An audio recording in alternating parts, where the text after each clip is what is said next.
एक गांव में नदी के किनारे कुछ बच्चे खेलते हुए रेत के घर बना रहे थे। किसी का पैर किसी के घर को लग जाता और वो बिखर जाता, इस बात पर झगड़ाता।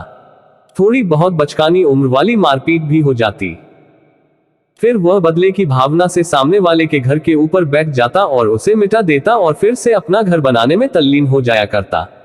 यही बच्चों का काम था। महात्मा बुद्ध चुपचाप एक और खड़े ये सारा तमाशा अपने शिष्यों के साथ देख रहे थे। बच्चे अपने आप में ही मशगूल थे तो किसी ने उनकी तरफ ध्यान नहीं दिया।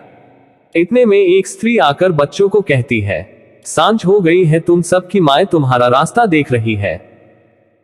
बच्चों ने चौंकते हुए देखा, दिन बीत गया है, सांझ हो गई है और अंधेरा होने को। इसके बाद वो अपने ही बनाए घरों पर उछले कूदे, सब मटियामेट कर दिया और किसी ने नहीं देखा कौन किसका घर तोड़ रहा है। सब बच्चे भागते हुए अपने घरों की ओर चल दिए। महात्मा बुद्ध ने अपने शिष्यों से कहा, तुम मानव जीवन की कल्पना इन बच्चों की इस क्रीड़ा से कर सकते हो, क्योंकि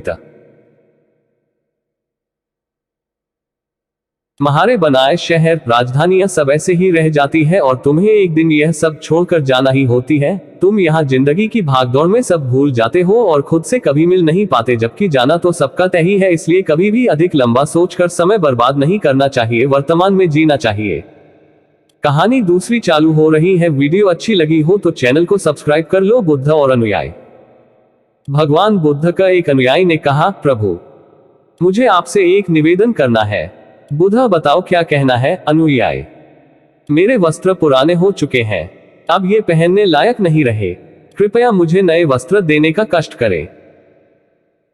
बुद्ध ने अनुयायी के वस्त्र देखे, वे सचमुच बिल्कुल जीर्ण हो चुके थे और जगह जगह से घिस चुके थे। इसलिए उन्होंने एक अन्य अनुयायी को नए वस्त्र देने का आदेश दे दिए।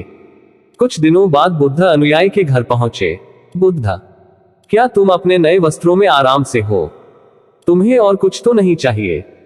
अनुयायी, धन्यवाद प्रभु, मैं इन वस्त्रों में बिल्कुल आराम से हूं और मुझे और कुछ नहीं चाहिए। बुद्ध, अब जबकि तुम्हारे पास नए वस्त्र हैं तो तुमने पुराने वस्त्रों का क्या किया? अनुयायी, मैं अब उसे ओढ़ने के लिए प्रयोग कर रहा हूं। बुद्ध, तो तुमने अपनी पुरानी ओढ़नी का क्या किया? अनुयायी, जी मैंने उसे खिड़की पर पर्दे की जगह लगा दिया है। बुद्ध, तो क्या तुमने पुराने पर्दे फेंक दिए?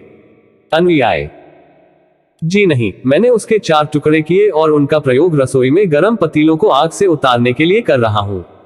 बुद्ध, तो फिर रॉय के पुराने कपड़ों का क्या किया? अनुयायी, अब मैं उन्हें पोछा लगाने के लिए प्रयोग करूंगा। बुद्ध, तो तुम्हारा पुराना पोछा क्या हुआ? अनुयायी, प्रभु, वो अब इतना तार तार हो चुका था कि उसका कुछ नहीं किया जा सकता था, इसलिए मैंने उसका एक एक धागा अलग कर दिए कि बत्तियां तैयार कर ली। उन्हीं में से एक आपके कक्ष में कल प्रकाशित था। बुद्ध अनुयायी से प्रसन्न हो गए। वे प्रसन्न थे कि वे वस्तुओं को बर्बाद नहीं करता और उसमें समझ है कि उनका प्रयोग किस तरह से किया जा सकता है।